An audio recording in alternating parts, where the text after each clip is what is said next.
Chapter 21. 3.5 days later, the temple loomed majestically against the morning sky. The streets gleamed with pristine clarity, except for the two bodies of the prophets lying starkly visible. Flags bearing Titan's face fluttered proudly above. With an air of triumphant grandeur, Titan made his way up the temple steps. He approached the bodies of Moses and Elijah with a smirk of disdain, delivering a cruel kick to Moses before standing over him, his foot planted on Moses' neck for a dramatic photo op. The crowd erupted into cheers. Abaddon bowed deeply as Titan approached. The two men embraced. "Hail Titan! Hail Titan! Hail Titan!" chanted the crowd. A few paces behind Titan, Hogan surveyed with a wary eye. Into his radio, he barked orders, his voice edged with frustration. "I don't care.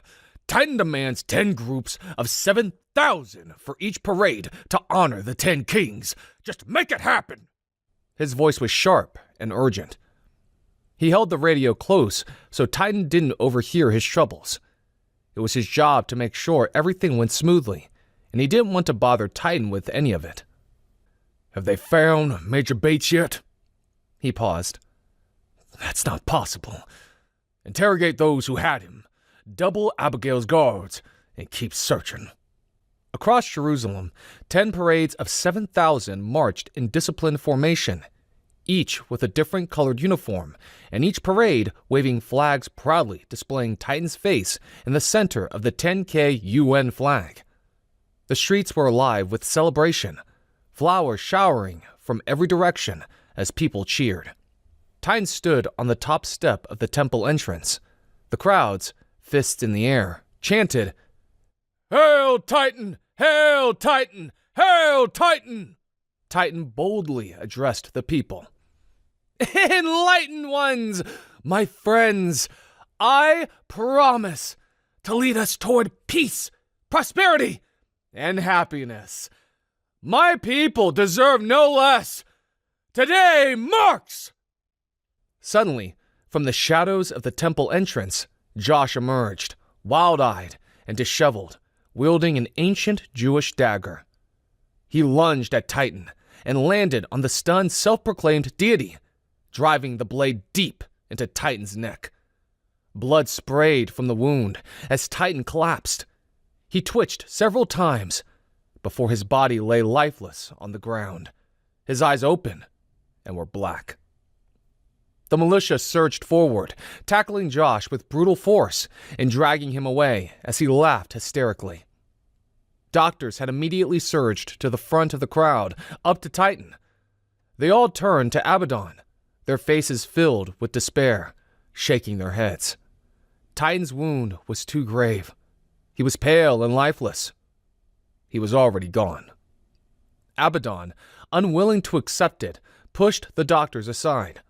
He stood over Titan and shouted, "Titan, you have been given the power of the dragon. Get up! It's time to show them the true Messiah." Dark smoke enveloped Titan as the doctors fled. A mysterious force sealed the wound with searing fire. Miraculously, Titan stood with a smile, his neck now scarred. He raised his hands in triumph. "Unite!" The crowd, unable to believe their eyes, erupted into frenzied cheers, bowing and worshiping him. Tapper shouted to the crowd, "Who can stand against Titan? He cannot be defeated! All hail Titan!" The crowd continued to bow and worship unrestrained, cameras broadcasting the scene live with picture-in-picture of Moses and Elijah's dead bodies. A thunderous voice erupted from the heavens, silencing the crowd. "Come up here." All eyes turned to see Moses and Elijah, standing where their slain bodies had lain, restored to perfection. A split second later, they ascended into the clouds before vanishing. The crowd stopped worshiping Titan. their faces filled with confusion. Murmurs lifted up. The chattering began. Titan's rage filled him as he watched panic begin to spread. Just then, a violent earthquake shook the ground, the violent tremors instantly causing a tenth of the city to collapse. Amid the devastation, one of the 10 parade groups lay dead beneath the rubble. An eerie silence settled over the scene as the earth rested once more, and the onlookers saw that Titan was gone. Meanwhile, Phoenix secretly looked through a window of a second-story building adjacent to the correction facility. He saw a battered Josh being dragged toward a half-sunken, crowded holding jail. Josh was in so much pain, he didn't even notice it anymore. He allowed himself to be tossed into the jail cell with others. He was spun by the guards in such a way that he very, very briefly caught sight of Mount Zion to the south, just as the 144,000 ascended into the clouds before vanishing. He blinked rapidly, unsure if he'd really seen what he thought he saw. He turned to the people around him. No one was paying him any more attention. He was just another prisoner. Did you see that? Did you see it?" No one responded with an affirmative. Josh struggled to walk. He held onto the cell bars, staring at the sight that was no longer there. His faith renewed and refreshed. A short woman in her 50s, looking a little crazy, grabbed Josh's arm and pulled him lower. "Hold on. Just 3.5 more years. Yeshua will return." She was so positive. She smiled, and he noticed she had no teeth. Her clothes were a little too big, and hair that hadn't seen a brush or shampoo for at least a month. "Mr. Angelos. Mr. Angelos." He heard his name. He turned to look outside the crowded cell. "Mr. Angelos." He twisted around to see a gray-haired man was outside the cell, tying his shoes. Josh narrowed his eyes. Why was this guy familiar to him? Phoenix lifted his head and made eye contact. Josh was momentarily taken aback. "Don't react," Phoenix snapped. Josh had a million questions to ask, but couldn't decide what he wanted to know first. Phoenix moved closer, retying his shoes. "I'm sorry, sir. I didn't mean for anything to happen to Rachel and Abigail. You've got to believe me. I love Abby. I trusted the wrong people." "What do you want from me?" "Tell her to hold on. I've got a plan to get you both out. Just don't give up," whispered Phoenix, tilting his head in Josh's direction. Josh frowned. "I don't know where she is now." "She's in here with you. I'm developing a plan to get you both out." Stunned, Josh didn't know what to say. "Tell her what I said," Phoenix hissed, standing up and moving away from Josh, leaving Josh searching through the crowded cell. Titan faced the trembling crowd. "See how the cowards run in fear?" he declared, his voice dripping with disdain. Fire from Abaddon shot toward the spot where Moses and Elijah had disappeared. Titan continued. "Stay strong and courageous. Together, we will defeat Yeshua once and for all." Titan strode across the temple entrance. "Unlike the story of Babel, where the people were divided by language, we are united. Together, we can achieve anything. But remember," Titan's tone grew menacing, "if you're not with me, you're against me. Those who refuse to worship me are dividers and enemies. They will be hunted down and beheaded like these ones." He pointed toward the correction facility's outdoor holding cell in the distance, where Josh had been placed. "No more mercy, no exceptions. We must unite before Yeshua's return at Megiddo."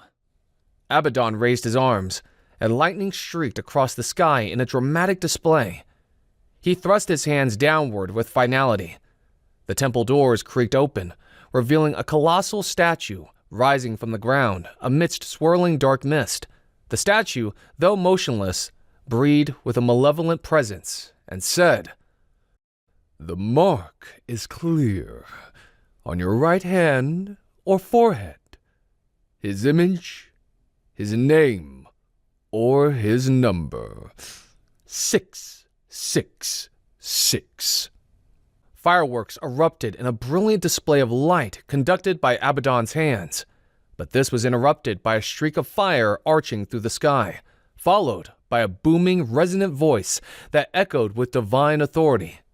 An angel's voice thundered, "Fear God and give him glory, for the hour of his judgment has come.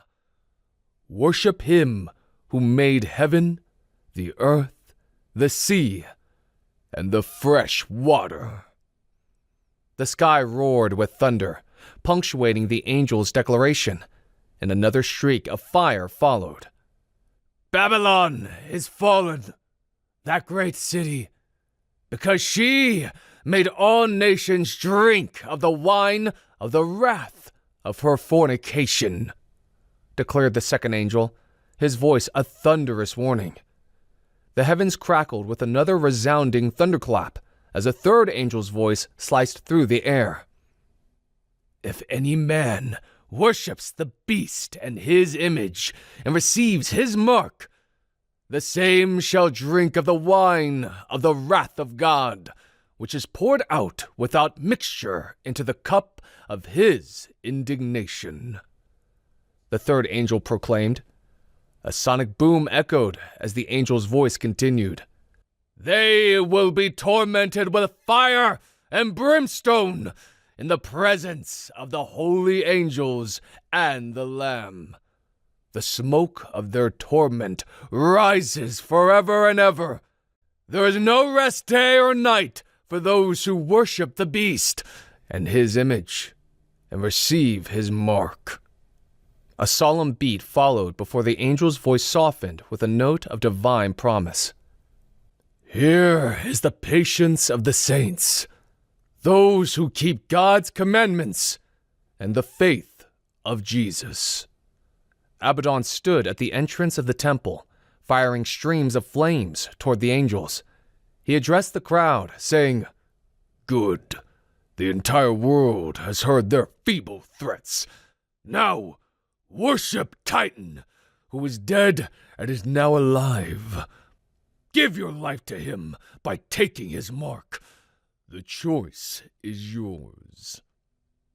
Across the world, Titan's reign unfolded with relentless and disturbing efficiency. Clinics and stores became hubs of desperation, their long queues stretching like serpentines of unease, all waiting to receive Titan's mark. The mark came in three forms only, placed either on their foreheads or right hands, never on the left. Some bore Titan's face, others simply displayed the name Titan, and some bore the ominous number 666. Only those with the mark were able to purchase and sell food. On the central social media platform, heavily monitored by the 10 Kings, users flaunted their newly acquired marks with a perverse sense of pride. Pictures of marked individuals were posted with triumph and defiance, their statuses becoming a testament to their submission and conformity. The digital realm buzzed with images of the mark, a sign of loyalty and a way to showcase their alignment with Titan's rule. Over the next couple of years, in stark contrast, those who refused the mark faced brutal ostracism. Militia checkpoints sprang up across the cities, beheading anyone who failed or refused to bear the mark. The air thickened with terror and control. Many lashed out at loved ones who had not taken the mark, escorting them and forcing them into the long lines. A flash of light, and those with the mark began to develop painful sores and boils over their faces, necks, and arms, and they blamed the unmarked for their affliction. Another flash of light, and the ocean changed into a deep red, like the blood of the dead, dark and clotted. Everything that lived in the ocean died, and people panicked when the dead life washed ashore. Another flash of light, and the lakes, rivers, and fountains of the land were soon to follow the oceans. The water that people drank became blood, and they spat it out. Another flash of light, and the sun turned on mankind. Flares from the sun scorched various groups of people. Everyone wished for night. Then, they got it. Another flash of light, and the sun was enveloped in shadow, and the world became totally black, a darkness that could be felt.